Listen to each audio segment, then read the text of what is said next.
Et oui, les Jeux Olympiques de Rio, J-4, 64 minutes fait monter la pression avec Jean-Luc Egueuzier. Ces JO, c'est pour nous le fait du jour, voire de la semaine.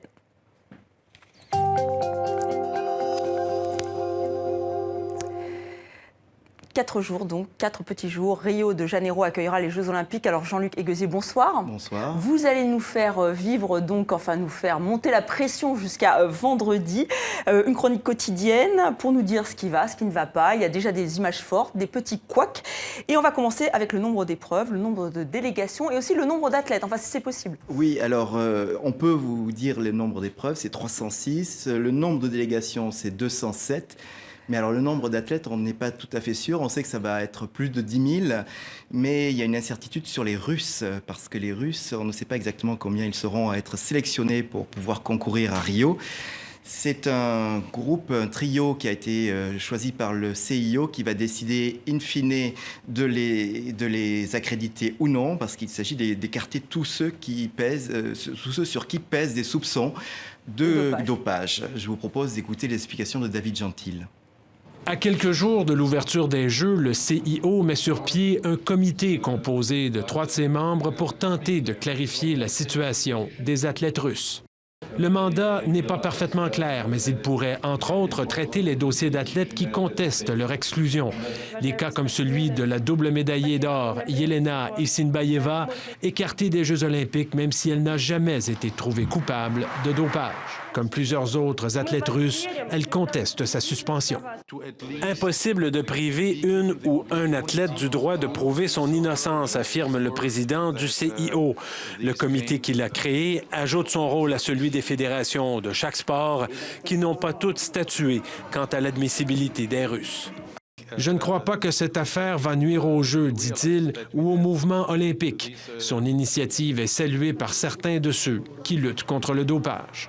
Le CIO s'est fait accuser d'avoir complètement abdiqué ses responsabilités dans cette matière. Alors, je pense qu'il s'agit d'une façon pour eux, en nommant 3 personnes de leur comité exécutif, de reprendre un peu de contrôle ou du moins de montrer qu'ils s'en préoccupent et qu'ils ne font pas que botter le ballon. À quelques jours du début des Jeux, donc, le flou persiste. Impossible pour l'instant de dire combien d'athlètes pourrait compter la délégation russe. Alors, pour être complet, il faut dire que certains athlètes qui ont déjà été écartés ont fait appel auprès du tribunal arbitral du sport. Donc, le suspense va être complet jusqu'à la dernière minute. Alors, une image maintenant, Jean-Luc, d'une autre équipe, une équipe inédite. Oui, c'est l'équipe des réfugiés que vous allez voir là en balade au Corcovado.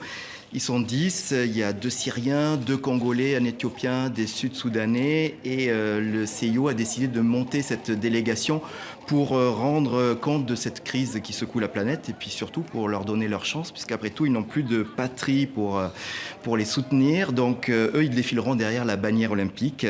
Alors on ne sait pas trop quelles sont leurs chances du point de vue sportif mais en tout cas du point de vue du symbole c'est très fort.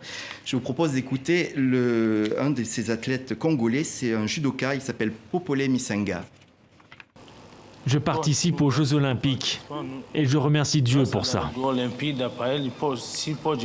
Si mon frère peut me voir à la télévision, il saura que je suis ici, au Brésil, et que j'essaye de le revoir.